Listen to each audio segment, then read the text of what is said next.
My name is Onnie Rogers, and I'm an associate professor of psychology. My research focuses on children's identity development broadly and thinking about issues of race and racial inequality in society and how that shapes children's development. Well, thank you for agreeing to speak with me. We're going to be talking about your article, Exploring Whether and How Black and White Parents Talk About Their Children About Race. Macro race conversations about Black Lives Matter. So if you begin by telling us what this paper and research, because you did a survey, sought to accomplish, and if anything surprised you about what you learned in writing this. Yeah, so the paper was part of a larger project and connected to the research that I do around children's development. And this was during COVID, the summer of 2020, and obviously during a moment of heightened racial and political conversations about racism, racial injustice, police brutality. So the video regarding the murder of George Floyd had been circulating, conversations about Breonna Taylor, Ahmaud Arbery, right, sort of the multiple visible incidents of racism and racial harm were really prevalent. And, you know, it's sort of marked as one of the largest moments of racial justice activism in our sort of modern day. So as we're living through this, we started asking questions about thinking about whether and how parents in particular were having these conversations with their younger kids. And so given that my work has focused on children in sort of that middle childhood age, which is like, you know, third, fourth grade, when kids are kind of increasing their independence, we were curious what parents, if anything, were saying about what was happening around the world at that time as it related to race. And so we did a large survey. We had over 700 parents, and we focused on Black and white parents for this particular sets of questions. And we just asked them a lot of things, but this analysis is based on one specific question, which was around whether they talk to their kids about Black Lives Matter specifically, and if so, what they said. And so in terms of what we found that 80% of parents reported that they were talking about Black Lives Matter. And that was somewhat surprising, but also related to some of the recent studies who had looked at parent conversations immediately following either a police murder or a highly racialized murder or incident.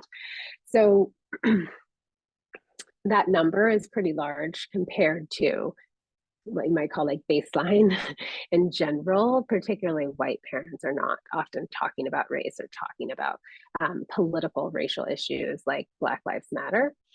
And then the other thing that I think was surprising and interesting is how different the content of the conversations were. We expect Black and white parents, given a lot of prior research, we expected them to have different kinds of conversations. I think we were surprised at how starkly different they were and the ways that they differed. Well, yeah, thank you. And you begin the paper by talking about specific notions of racial socialization messaging and how you kind of factored that into the study. But you touched on it a little bit in your earlier statement, just what you said, but you talk about what the baseline you were expecting to hit is, and maybe unpack that a little bit. Yeah.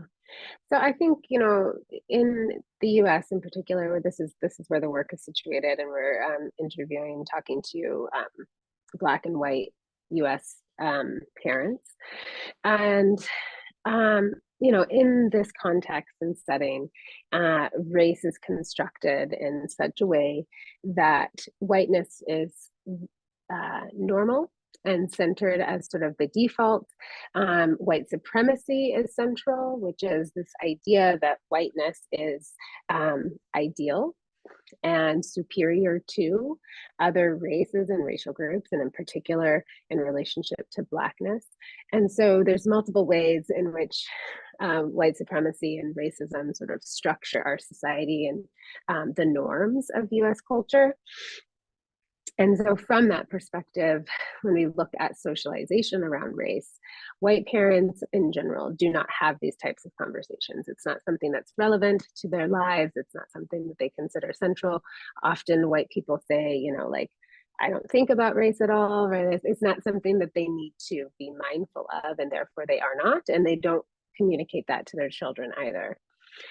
In contrast, Black people in this country, race is highly salient, whether you want it to be or not.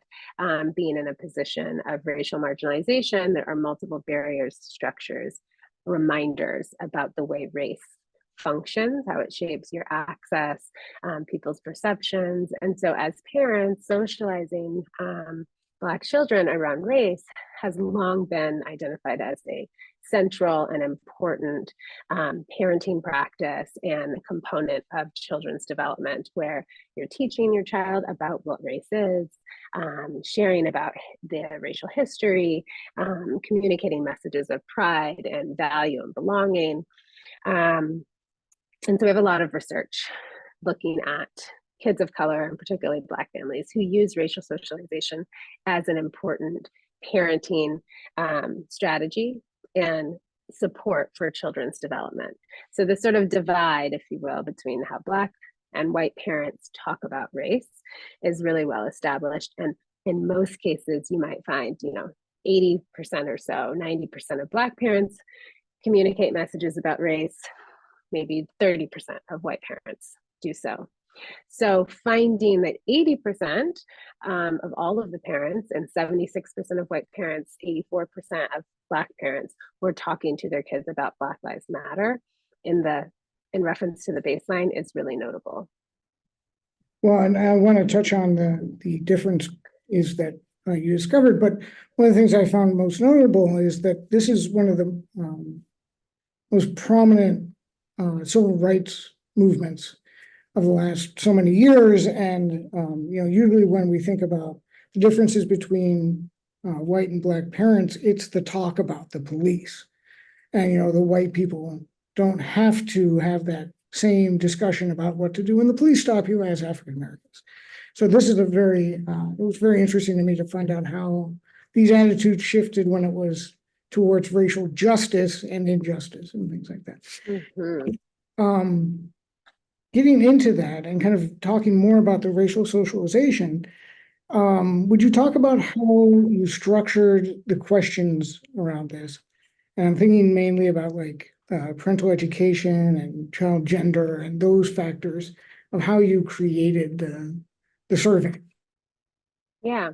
So, whenever we're thinking about children's development, human development in general, is that human beings are incredibly complicated, and there are multiple factors and forces that shape who we become.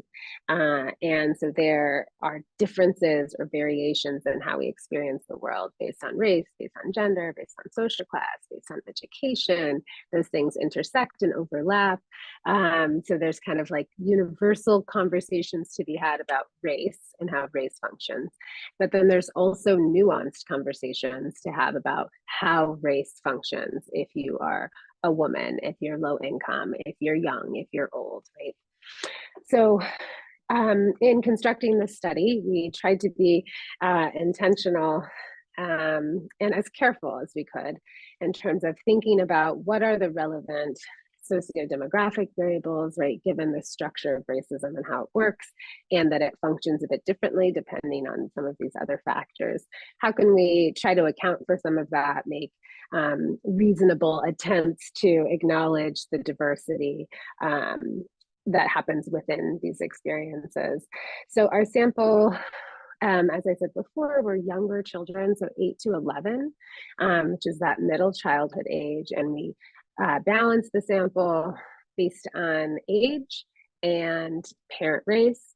We did not specifically recruit based on child gender. But we did ask parents to report on the gender of their child, to share a bit about their educational background, their income, because we were certainly curious whether any of those demographic variables would be related to who was talking about race, and more importantly, I think, what they were saying. Great. And I think one of the things that is not talked enough about in these research projects is how who is polled and how the data, and when in an academic circle, you clean the data and all that kind of stuff. So you could give us like a 30,000-foot overview of the research process and how you came to hit that 80%, and where you, when we start talking about the breakdowns of the responses, how you got there and figured it out. Sure. Yeah, I really appreciate that question. So, so much of what we know, or everything that we know, is deeply impacted by where we get our information, right? So our facts about the world are always skewed based on who we can actually gather information from. So this was an online survey. So, right, people who are online and who are opting in to do this sort of online research already. And because it's online, there is the risk, which is increased even more with AI, of like bots and, people, not humans, basically, doing your survey. And even if there are humans doing it, them doing it sort of haphazardly. So the process of cleaning the data, we work through Qualtrics, which they have a number of sort of parameters and protections in place. But then we spent a good 3 or 4 months cleaning the data, which is, reading each response, checking for patterns, checking for, nonsense, and really trying to feel confident that the people we have in the sample were people who reasonably and thoughtfully answered. We have attention checks where we ask, for example, their zip code 3 different times during the survey. And if someone gives you different numbers, or right, then they get kicked out. So we have a number of those sorts of checks that we went through. And so we feel pretty good about the 750. We had far more responses at the beginning, and those needed to be screened out for all of those purposes. And then for this data, I said it was one question, but to be fair, there were 2 main questions that we focused on, which is, did you talk to your child about Black Lives Matter? And if parents said yes, then they were routed to an open-ended prompt that said, what did you say to your child about Black Lives Matter? And for those parents who said no, they were also routed to a question that asked them to explain why they didn't. And so most of our time was then spent going through those responses really systematically, and listening for what parents are talking about, how they're communicating, what they're communicating, if anything at all. And we did that separately for the yes responses and the no responses, so that we could, sort of understand each of those groups of parents. And that's where the bulk of our time, there's a team of 4 undergraduates who worked really closely on the data, through the coding process, developing patterns and themes, having conversations. And through that process, we learned a bit more about the sample, in terms of parents' behaviors around answering these questions. So just as an example, one of the codes that we end up having in the data were parents who copy pasted responses from the internet somewhere. And so there was one of our undergrads, when they were coding, started to notice repeated responses or certain kinds of language that caught our attention, and then started doing some systematic poking around, and discovered that we had a sizable number of parents who were copy and pasting responses directly from the internet, from Wikipedia or certain articles. And that ended up being about 15% of the sample, majority of those being white parents who copy pasted responses. So the coding itself of reading through the data also revealed some insights into doing this online data collection. Thank you for that, because I think it's one of those things that is a mystery to the layperson and is sometimes misunderstood Sure. greatly. So let's get into the actual responses. And I think we'll just start with how many said yes, how many said no, and then how you broke it down from there. Yeah.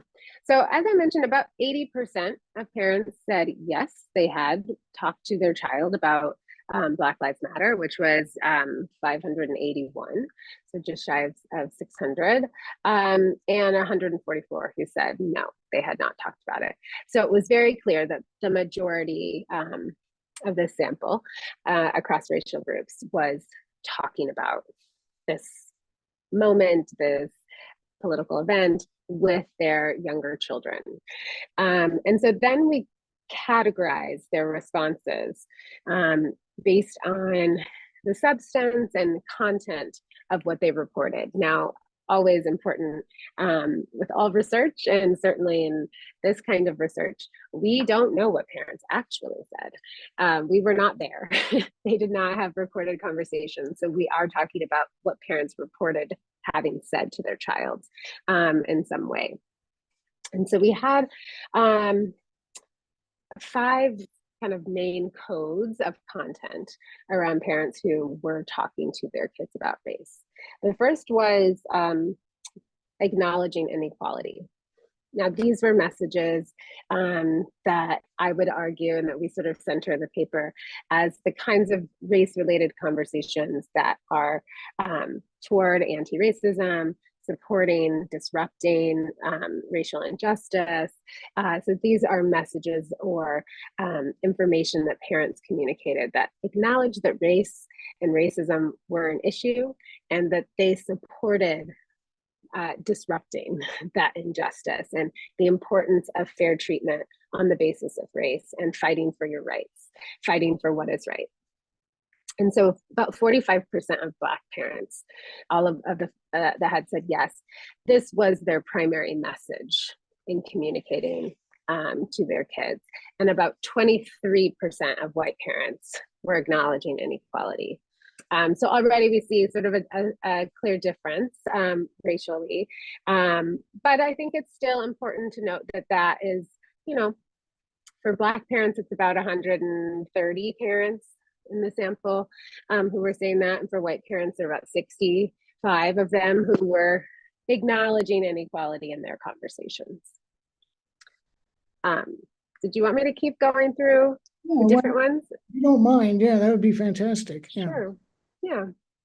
The second code that we identified, which is related to that first one, is affirm and support, is what we called it. And those are messages that may or may not explicitly address like racial inequality or injustice, but were very clear and explicit about affirming Black Lives Matter as like a slogan or as a mission, and affirming that Black lives matter, and that they have merit and should be valued.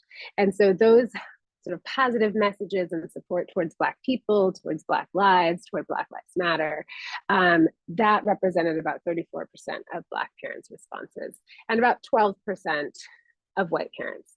So within those first two codes, I think we have a very clear racialized story in terms of, again, you know, majority of parents saying they talked about Black Lives Matter, but clearly talking about it in pretty different ways. And if we think about the first two codes together, right, it's almost 80% of Black parents collectively were acknowledging inequality or affirming and supporting Black lives as their central message, compared to about 34, 35% of white parents, that being the way they approach the conversation. The next few codes were smaller overall. One of them was lack substance. So this one surfaced where parents said, yes, I talked to my kid about Black Lives Matter. And then we say, what did you say? And they say something like this, the quote, just had a discussion about what it means. So what it means is up to our interpretation. So those are ones that, you know, in some ways you could say, yeah, maybe they didn't talk about it at all. We don't know. But it wasn't substantive enough. And that was about 10% of Black parents, 13% of white parents. So again, not a large number. But then where we see white parents sort of re-entering the conversation is in what we called uncritical equality. So this is similar to colorblind messages where parents sort of give positive messaging about equality, but that messaging happens without a critical acknowledgement of inequality. So it's one thing to say, everyone should be treated the same and we should like everyone. That is indeed a, kind and important message. But what it fails to do is sort of recognize that there are people who are actively treated unfairly. And there's systems that sanction that kind of unfair treatment. And so this uncritical equality, we know from lots of other research that those sorts of platitudes don't actually move racial attitudes and support racial justice. It tends to sort of deny the racial inequality and focus on we should all be the same. And so there were about 20% of white parents who were using that sort of messaging, which is pretty common in terms of white parents messaging around race, and only 10% or 9% of Black parents. The next code that we had was delegitimizing. And this was something that will surface when we talk about the no responses more. But in the yes responses, there were a few who really delegitimized Black Lives Matter as an organization. So they said, yeah, I talked about it, but I have a problem with it. So I'll read one quote. Parent says, Black Lives Matter is a group that on the surface seems good and is for racial equality and justice, but the actual group has a hidden or deeper agenda. So there was some suspicion about it, legitimacy issues, questions that are very connected to sort of the politicized nature of the organization.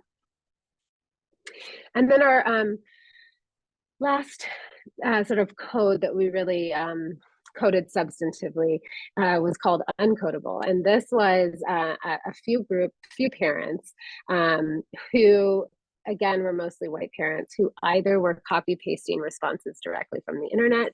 Wikipedia was a favorite. So if you just Google what is Black Lives Matter in Wikipedia, parents sort of copy pasted that into their response. The other was parents who gave these sort of nonsensical responses. And again, going back to the data cleaning, these were parents who across, the other, I don't know, a couple hundred questions we had asked on the survey really showed sensical, trustworthy data. So we didn't have a sense that they were, not good reporters, but instead there was something about having to report on what they said about Black Lives Matter that they didn't have the words to sort of articulate. So that was about 13% of white parents were nonsensical and another 14% were copy pasted. And so as you kind of went through the content, we end up with a substantive group of parents, particularly white parents, who said yes to talking about Black Lives Matter, but didn't give us much substance to actually work with in terms of what they were saying. Well, thank you for that. It was a lot of talking for you, but a lot of info. But I think it's really informative, and I think your conclusions draw some good things out of it. But what about the people who said no? Because I was surprised to find some of what you found out. I had to read it twice. I was like, really? Okay. So if you would you would tell us what you found out with the people who said, no, I didn't talk to my children about Black Lives Matter. Sure. And then I'll be curious which ones were surprising to you. So again, we listened to how parents were talking and categorized their responses. The two main reasons that parents reported not talking to their kid about Black Lives Matter fell into this kind of broader category of delegitimization. But when listening to the no responses, this fell into two related but still distinct forms. So the first was related to what we talked about in the yes responses, parents who were delegitimizing Black Lives Matter as an organization. So one quote, why didn't you talk to your kid about Black Lives Matter? Because I think BLM is a bunch of crap. Okay, so parents were like, I don't believe it. I'm not here for it. Therefore, I'm not talking to my kid about it. This was 18% of Black parents and 22% of white parents. So pretty balanced in this sort of suspicion, dismissive orientation towards the legitimacy of Black Lives Matter. The other form of delegitimization, however, was questioning or dismissing the reality of racism itself. So racism doesn't exist. There are no racial issues, so there's nothing to discuss. Or explicitly racist and derogatory. So one of the samples we give in the paper is, a parent says they did not talk to their kid about Black Lives Matter because Black lives don't matter. Right, so this sort of explicit racist orientation.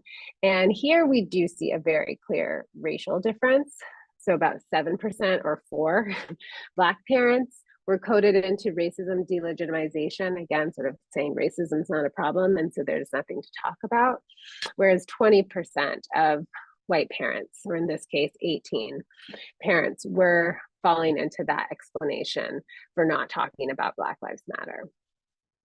The next one was indifference, which we sort of categorized as this passive avoidance or passive stance to thinking about it. So sometimes parents said, oh, it just hasn't come up, or I haven't thought about it. Other times parents kind of put it on the kid, like my kid hasn't asked me about it, therefore I haven't said anything, which to us really communicated this stance of indifference, right? So as parents, we decide often what we want our kids to know and what we think is important. I don't think any parent says, I didn't teach my kid the ABCs because they never asked me about it, right? Like you want them to know that, and so you take initiative to do it. So in this context where, parents are like, well, it just hasn't really come up, or nobody's asked me to do it, so I'm not, really it's kind of a stance of indifference around the topic. And that again, this is a much smaller sample, only 140 parents who are in this no bucket. So these numbers are much smaller. The other thing that came through, which we anticipated, was that the topic is not appropriate, right? That this is not something that kids should know about, that they're too young, you want them to stay innocent, want to protect their innocence. And so that definitely came up. And it's kind of a complicated one, I think, in many ways, because all of us would love for our children to stay innocent and feel safe and protected, but also recognizing that the way this racial structure works, that's actually not accessible to everyone. And part of us moving forward and creating a more safe society is being able to have those conversations. And then we had a few parents who reported being unprepared to have the conversation. We actually thought this would be much higher. And so we were surprised that there were just 3 to 4% of parents, a total of 6 parents, who said the reason they weren't doing it was because they weren't quite sure how. And then we had, again, a few uncodables. This was like 10 to 13% overall of parents who kind of gave nonsensical or just uncodable things to say. But the other code we had here was other race conversations. And this surfaced specifically for a number of the Black parents, where they reported explicitly not talking about Black Lives Matter, but they were talking about other things related to race. So our exemplary quote in this paper was, I haven't talked to him about the actual group BLM, but I constantly speak to him about the importance of Black lives in everyday situations. And so there was a small group of Black parents who were really reticent around talking about BLM, but still reported substantive conversations about race with their kids. Yeah, and I think what struck me is one, I guess it shouldn't have, given the political climate, but that the numbers were so high in both white and Black survey respondents who thought that the movement itself, Black Lives Matter, was delegitimate.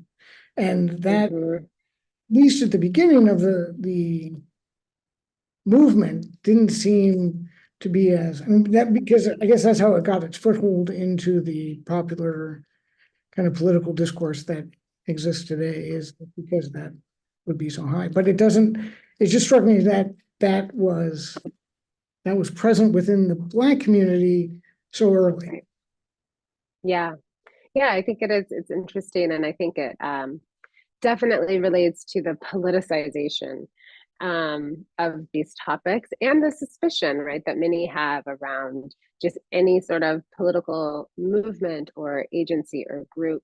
The conspiracy theories, and you see some of that creeping in across the samples. That was interesting. Right. And that kind of brings me to the last question as far as the paper goes, which is the conclusions that your team came up with to kind of research. So not only what you decided were the conclusions, but also avenues for potential potential research. Yeah. So I mean, I think a couple of things that really stood out to us from the study is asking parents if they're talking about race is just not enough. We really need to get into what they're saying and the content of those conversations as best we can.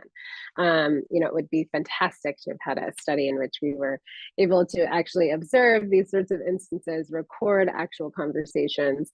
There's also a dyadic reality to this, right? Like all of my work really focuses on kids and the way they think about race. So I'm deeply curious, like what kids said back to their parents, or what questions, happened in the context of these conversations. So that's a whole piece that we can't quite get to, but certainly given the range of content that we captured in the study, it definitely supports the value of moving beyond sort of the yes, no, or simplistic, how much do you do this or that, without getting some substance to it.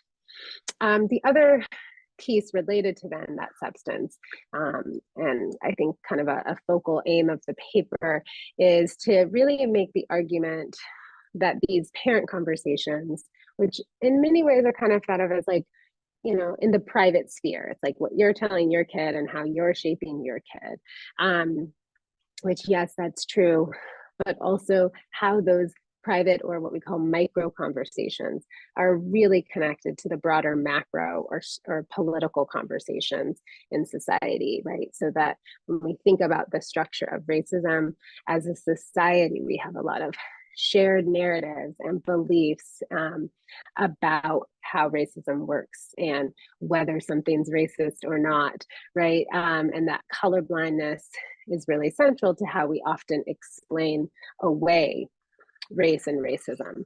And so we really think of these parent conversations as the micro levers that are part of the larger structure. And so for parents, thinking about their conversations with kids not as, just this private, individual, one-off interaction, but if we think about how those conversations are tools for shifting a broader societal narrative, right? We all become sort of active participants and agents of change in that way. And so our sort of analysis and integration of parents' conversations were not focused so much on just like what specific things did parents say, but whether and how those conversations were part of challenging sort of racist ideologies and white normativity, or reinforcing. And so we could see where acknowledging inequality, affirming Black lives, those were messages that challenge the way the broader structure of society thinks about race. Whereas uncritical equality or indifference, right, those are strategies that are not on the surface actively supporting racism, but also not actively disrupting it. And so we really try to draw that connection from the findings, and thinking about like why and how parents should care about whether and how they talk to their kids about race and racism. And then the other thing we talk about, which I think was interesting, we start the paper and really situated as, part of the current socio-political moment. This was a very specific time. The data were collected in November of 2020. So, right on the tail of all of these protests and very public conversations. And so it was interesting to find, like we said, that 80% of parents were saying, yes, we should talk about this. And so in that context, it makes a lot of sense, right? Elmo was telling people to talk about race. And so there was so much push for parents, and especially white parents, to engage this moment with their kids, to shift from silence to conversation. And in some ways, it's like, it worked, right? Elmo was effective. People said, yes, I'm doing this. But I think at the same time, because the substance of those conversations was questionable for white parents in particular, it suggests somewhat of what we call a performative allyship in this conclusion, which is like parents got the message that this is something they should be doing. To be a good white parent in that moment was to say, you're talking about Black Lives Matter.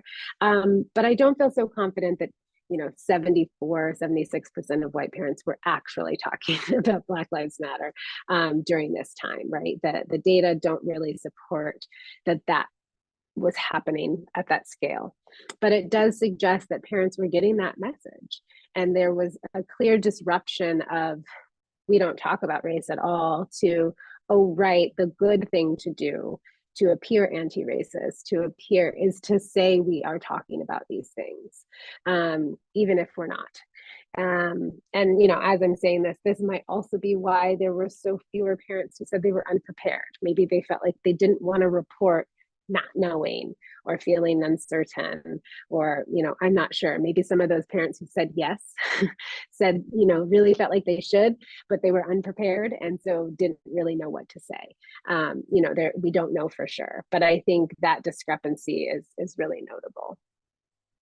Well, and I think that touches on kind of the last point I'd like to have your thoughts on, which is the backlash, kind of the pendulum swing of Black Lives Matter and this anti-racism. And now it's become a talking point for DEI and all this stuff. And do you think that there's and this is pure speculation on your part, but having, studied this, is it that we're so afraid as white people to be called racist that we hide that in, you don't know what's in my heart kind of argument, but at the same time, and I think you nail it with that, like, are you actually dismantling or are you performing? And is that something that you would have any thoughts on, that kind of distinct, maybe why the pendulum is so easily swung back? Yeah, I mean, it's a great question. I think, I'm not a historian, but if we take a historical lens, which I think is helpful, that, this is the way. And, there's lots of, I think, evidence of the way, like, progress is, responded to with backlash. And so, as you mentioned, sort of, the threats to DEI and the squashing really of so much DEI and anti-racism and the book bans and the sanctioned silencing of race and equity conversations in schools and institutions is very much a backlash to that 2020 moment where everyone was talking about it. And you had institutions and corporations and organizations who were taking a very public and radical stance to anything they would have done a year prior, right? And now 4 years, 5 years later, we're seeing the reverse trend, right? Where universities are closing whole DEI and anti-racism institutes, and schools are having sanctions around, whether they can even talk about social and emotional development or anything that's connected to these social issues. And so I think that pendulum swing of society is on par with history and sort of the way progress happens. There's a podcast, History is Us. Do you know this? Yes, with professor historian, and he talks a lot about that, right? Like this idea that progress in history is linear. If we just got rid of that, I think that also can help us. If we expect this sort of zigzag and bumpy trajectory, which is more accurate with how progress happens. And so I think that is part of what we're seeing right now. And in terms of the shift from performative to actual disruption, I think that's always the biggest leap that we have to take and that we struggle as a society to take, because what it often means and requires, especially from white people and those who are in the dominant class and those who have positions of power, is it's a loss of something, right? When you're in a system that's privileged you to have access to things that now feel like you're entitled to have, when we start to relinquish them, it feels like a loss, right? But that's the shift from performing to disrupting. And just one tangible example, local school district a few years ago, it's a diverse district. They have a lot of momentum toward equity.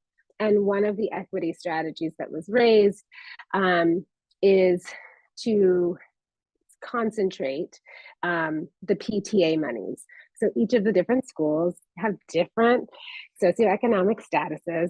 And so the schools with wealthier parents and wealthier neighborhoods have a surplus, and other schools can't pay for things. And we're all in the same district.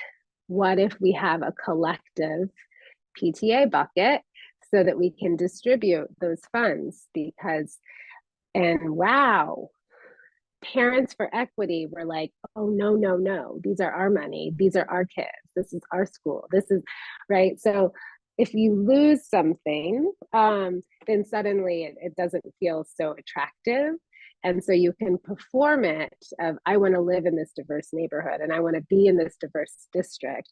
But if that diversity now requires me to give up something and disrupt the injustice, right, then that's a different conversation.